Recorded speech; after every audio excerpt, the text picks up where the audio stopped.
G'day, I'm Peter Sheahan. Welcome to Flip on Fox Business. I look different, I sure as heck sound different, and I'm hoping by the end of the show you'll be thinking different.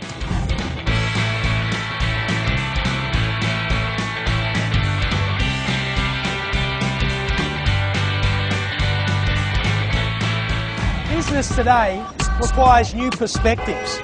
We're going to need to think counterintuitively and act boldly with disregard for business as usual. And that's the difference. The ability to take unconventional thinking and apply it to conventional business practices. It's the key to Flip.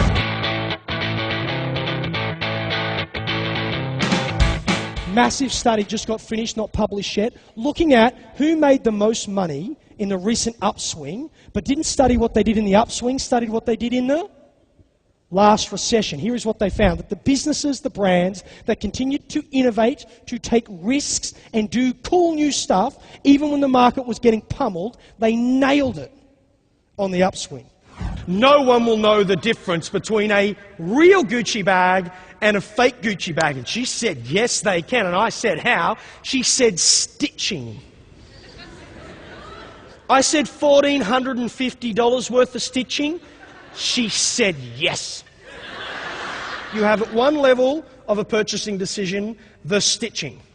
That is, we have 24-hour free business center. We have 450 hotels, including one in Russia. You know, we got all this sort of stuff. But at the end of the day, the real reason people buy is, this is the bit where you're supposed to get involved. Take your right hand, do this. Yes, it's a wanky speaker activity, but do it anyway. Now, take that shaking right hand, place it on the shoulder of the person next to you, shake them, say, wake up, this guy needs us to get involved. Oh my gosh, you might be more enthusiastic than the general managers, but only a little bit, right? You're all sitting there going, just try and teach me something, monkey boy, come on. Actually, it's probably kangaroo boy, but anyway, get involved, right? So, stitching, but the real reason what drives this is the back half, the back third of the brain, is the story we tell ourselves. Is it possible that the story that drives your behaviour changes depending on your experience of life? No one buys legal services based on the quality of your brochure. They just don't. They don't even read your brochure. Yeah, there's some really pretty ones, I get it, right? Why do they buy? What makes someone engage a legal firm? Yet someone says, you got to talk to, Samantha, she's the best litigator in X I've ever met. You need to talk to Cam, he is the man when it comes to these kind of transactions. You need to talk to, they don't even say the firm half the time. They say the what? The person, but we're so paranoid about building the person's reputation, because what happens if you build their brand? Now everyone's going to want them. That's what people in training say. Oh, you don't want to train people today because all you do, train them up and then they leave. What's the worst alternative? You don't train them and they stay. What's your worst alternative? You don't build their brand and they underperform. They don't draw in. Like, professional service marketing is never a push activity, is it? It's always a pull activity. It's never about interrupting people doing what they want. It's always about positioning experts as the go-to person in their field.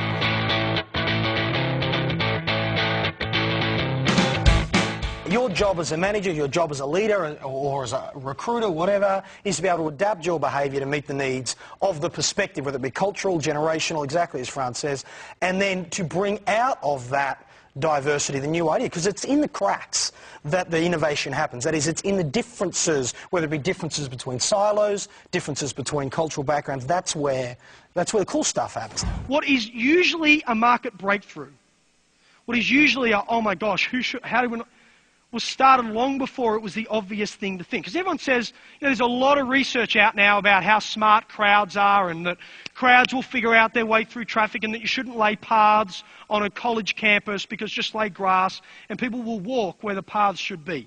But in order for that path to start, what had to happen first?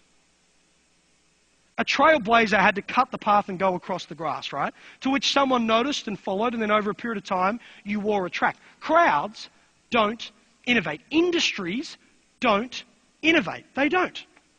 Individuals do. Individual people, individual firms are who drives innovation. Industries then do what? Evaluate. Yeah, the individual drives the change. EverQuest.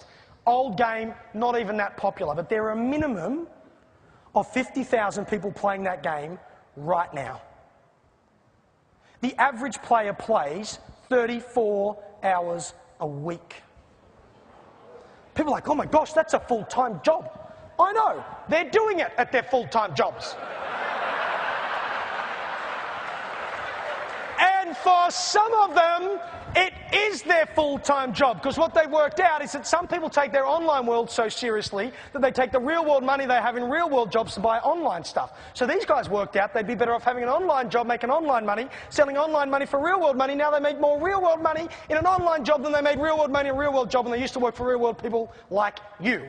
And you played Frogger. No amount of technology makes up for bad product matching and poor service.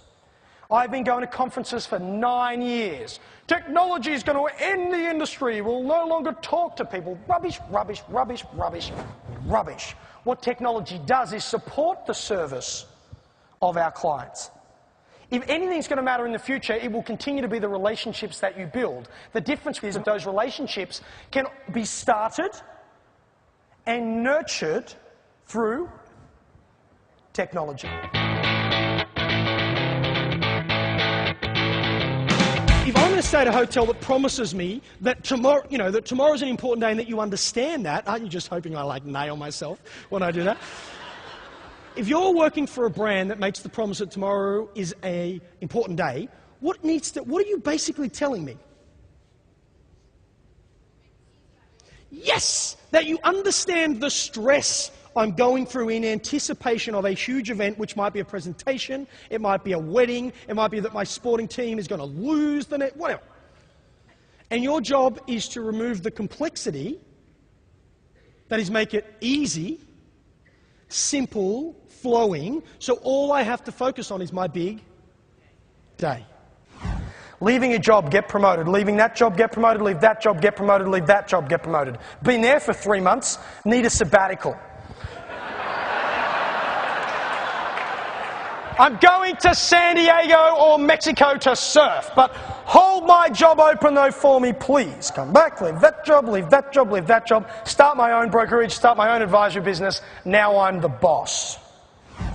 So as an organisation, what do? 3 things. 1, you do the relationship-connected culture stuff that we only talked a really little bit about, because then instead of leaving every 2 years, they leave every 3, and your return on investment from 2 to 3 years is exponentially better than from 1 to 2. Second thing you do is you create sideways ladders within the pyramid, so you allow these lateral movements to take place without going vertical, but you make sure they don't happen outside of the organisation. And 3, you love them when they go. Not because they'll come back, that's the greatest illusion ever. They don't. But so they say nice things about you when they're gone.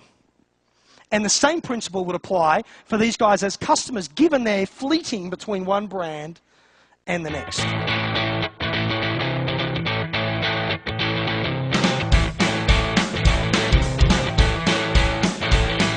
I remember I was at a symposium, for lack of a better word, you were conducting. It was a tour de force, I might say, Peter.